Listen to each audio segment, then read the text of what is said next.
Hey there friends, it's me Peter, getting ready to show off yet another collection for you guys. If you've been paying attention to my Facebook status the past couple weeks, you'll know that I've been going through and rewatching the entire Animorphs TV series, which aired on Nickelodeon from 1998 until 2000. The series was, of course, based on the young adult book series Animorphs written by K.A. Applegate, a book series that I became a fan of after watching the TV series. I've decided that one of my reading goals for this year will be to reread the entire Animorphs series, from book 1 to book 54 and all the side books in between.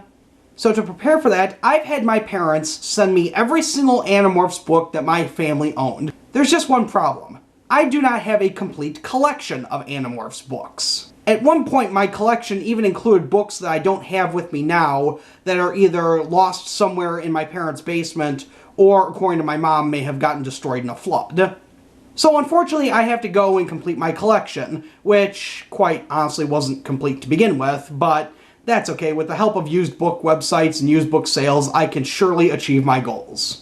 But I thought it'd be fun to share with you guys my collection so far of all the Animorphs books. I'll be going through all of them one at a time, main series books first, followed by the Megamorph series, and then the Chronicle series. I'm not including the Alternamorphs books because those were lame and completely skippable. Without further ado, let's get started with every single Animorphs book in my collection. Now, at one point, I did have book number 1 in my collection. I don't know what happened to it. I know I had it, and I've read it. But what happened to it is beyond me. I actually bought it at a used bookstore, believe it or not. So the first book in my collection is Animorphs number 2, The Visitor. Followed by Animorphs number 3, The Encounter. Number 4, The Message. Number 5, The Predator. Number 6, The Capture. Number 7, The Stranger. Number 8, The Alien. Number 9, The Secret. Number 10, The Android. Number 11, The Forgotten, otherwise known as the Forgettable Book. Am I right? It's a joke. It has to do with it. Never mind. I have number 12, The Reaction. Number 13, The Change. Number 14, The Unknown. Number 15, The Escape. At one point I had number 16, but I don't know where it went, so we skip right along ahead to number 17, The Underground. From there we go to number 18, The Decision. And number 19, The Departure. For some reason, my copy is missing like the first 5 or 6 pages, so I am looking to get a complete copy of this, which I will get shortly. From there, we move on to the very first Animorphs book I ever got, Animorphs number 20, The Discovery, which was part 1 of a trilogy. I also have part 2, number 21, The Threat, and part 3, number 22, The Solution.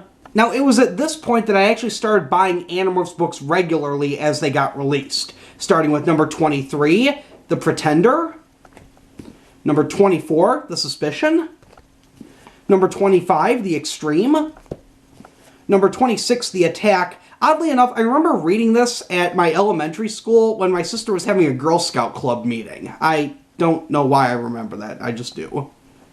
And of course, number 27, The Exposed. Next up is number 28, The Experiment, which my version feels like it was ruined by floodwaters. I don't know if you can tell here, but it's kind of warped a little bit, and does lend credence to my mom's belief that some of the books got destroyed by floodwaters. Unfortunate, but that's the only one in my collection that feels that way. And we go along with number 29, The Sickness. Number 30, The Reunion. Number 31, The Conspiracy. Now, I remember this came out in the summer because I actually bought this book with my cousin, who wasn't really into the Animorphs series, but oh well, I still think they're cool. And of course, one of the dumber books in the series, number 32, The Separation, which involves a literal separation. Read the book to find out what happens. It's dumb.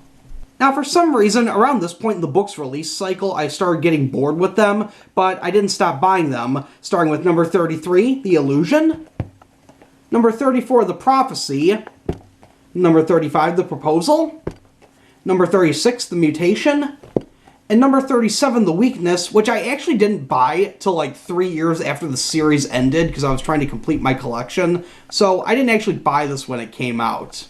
Interesting trivia if you're curious. Now, as I didn't buy number 37 when it came out, you could probably assume that's where my interest in Animorphs started waning. I did own book 38 at one point, but I don't know what happened to it. 39 and 40 I never bought, but I did buy book number 41, The Familiar, which is what got me back into the series.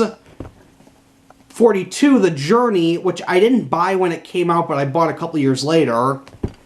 43, The Test, another good book, which I really liked. Number 44, The Unexpected, the last book before the ending series arc, and wow. There's a lot of weird things to talk about in this book. And the beginning of the 10-part series finale, number 45, The Revelation. Alright, we're in the final stretch of the book series now, with number 46, The Deception. Number 47, The Resistance. Number 48, The Return.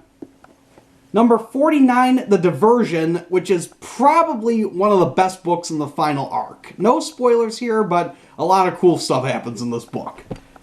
And then there's number 50, The Ultimate, another great book in the final arc. Now, books 51, 52, and 53 I did own, but I have no clue what happened to them because I do not have them with me. But I do have the final book in the series, book 54, The Beginning. But as every Animorphs fan knows, the main series books weren't the only ones in the series. There were also 4 Megamorphs books, which were kind of side adventures that didn't really have an impact on the story as a whole. In fact, as Greg from the Pop Arena pointed out, in 3 of those 4 books, time travel erased all characters' memories of what had happened. There are also 4 Chronicles books in the series, which are essentially prequel books to the main series and give you a really nice backstory of what's going on in the Animorphs universe before the Animorphs became, well, Animorphs. Unfortunately, I only have 2 Megamorphs books, and I've only got 2 Chronicles books. The 2 Megamorphs books I have are Megamorphs number 1, The Andalite's Gift, and Megamorphs number 3, Elfangor's Secret. I don't think I ever owned Megamorphs number 2, and I know for certain I never owned Megamorphs number 4, but I did read it after I checked it out from the library. And finally, the 2 Chronicles books that I own. I own the Hork-Bajir Chronicles, which was the 2nd Chronicles book released, and Visser, which was the 3rd Chronicles book ever released. I did at one point own the Andalite Chronicles, which was the 1st Chronicles book, but it's since vanished, and I never owned the Ellimist Chronicles. So there you have it, my friends. My almost nearly complete Animorphs book collection. I look forward to completing this collection soon and maybe eventually sharing with you my complete collection video. If you enjoyed this, be sure to give it a thumbs up. If you'd like to see more videos from me, simply click that subscribe button down below. Until next time, this is Peter saying see you later.